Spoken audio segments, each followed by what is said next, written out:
কাছে আরাধনা করে, আল্লাহ ওই নবীর উম্মত বানায়া দাও, জীবনটা সফল হয়ে যাবে। আল্লাহ পাক বলেন নবুয়ত দিয়েছি, নবী বানাইছি, তারপরে ওই নবীর উম্মত হতে চাও? আদম বলে আল্লাহ বানাইলা আমারে আগে, কিন্তু আমারে দুনিয়াতে ভুলের কারণে পাঠাইয়া দিলাম, কিন্তু হিকমতে পাঠাইয়া দেওয়ার পরে আমি তওবা করি, আল্লাহ তোমার কাছে মাপ চাই। আল্লাহ বলেন আসমানের দিকে তাকাও। আদম তাকায় দেখে যে লা ইলাহা ইল্লাল্লাহ লেখা আছে মুহাম্মাদুর রাসূলুল্লাহ। আদম বলেন আল্লাহ বানাইলা আমারে আগে, কিন্তু প্রেম করলা এমন কার সাথে যারে আমি আসমানে দেখতে পাই ভাসমান নামটা? আল্লাহ বলেন যিনি আমি সৃষ্টি করেছি, ইনি আখিরি জামানার পয়গম্বর মুহাম্মাদুর রাসূলুল্লাহ সাল্লাল্লাহু আলাইহি সাল্লাম। সেই নবী আমার নবী, সেই নবীকে আল্লাহ রাব্বুল আলামিন অন্য নবীদের যা মর্যাদা দিয়েছেন তার চাইতে আমার নবীকে বেশি না কম দিয়েছেন? বেশি দিয়েছেন। বেশি যা দিয়েছেন তার মধ্য থেকে তিনটি বিষয়ের আমি আলোচনা করতে চাই। এক নম্বর হলো মেরাজ। মেরাজ দিয়েছেন আমার নবীকে আসমান থেকে জমিন পর্যন্ত। যত নবীরা আসছিল আসমান থেকে, জান্নাত থেকে আদম আসছিল, জমিনের মধ্যে আসা হয়েছিল, কিন্তু তাকে মেরাজে নিয়ে যাওয়া হয় নাই।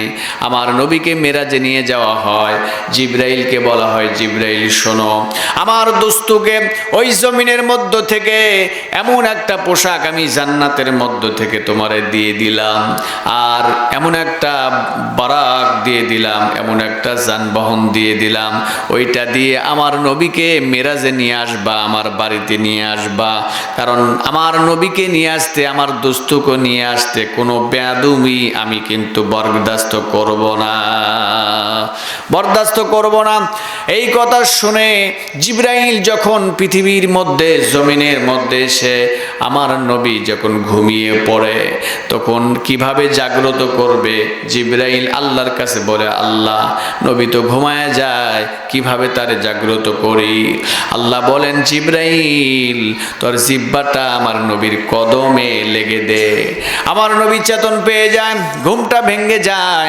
নবী বলেন জিবরাইল ভাই কি জন্য এসেছো জানতে চাই? বলে আপনাকে আল্লাহ হুকুম করেছে আল্লাহর বাড়িতে নিয়ে যাবে, কেবলমাত্র আপনাকেই আল্লাহ পাক ভালোবাসে। বলেন সুবহানাল্লাহ। ওই আল্লাহ ভালোবাসেন নবীরে।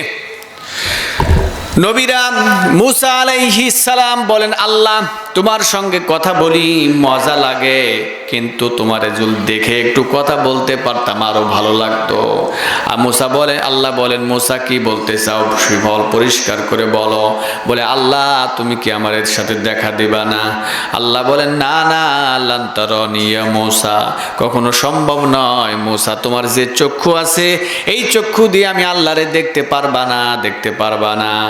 আল্লাহ বলেন দেখতে পারবা না? মুসা কয় দেখা দরকার। আল্লাহ বলেন নূরে তাজাল্লি দিয়ে দেখতে চাও?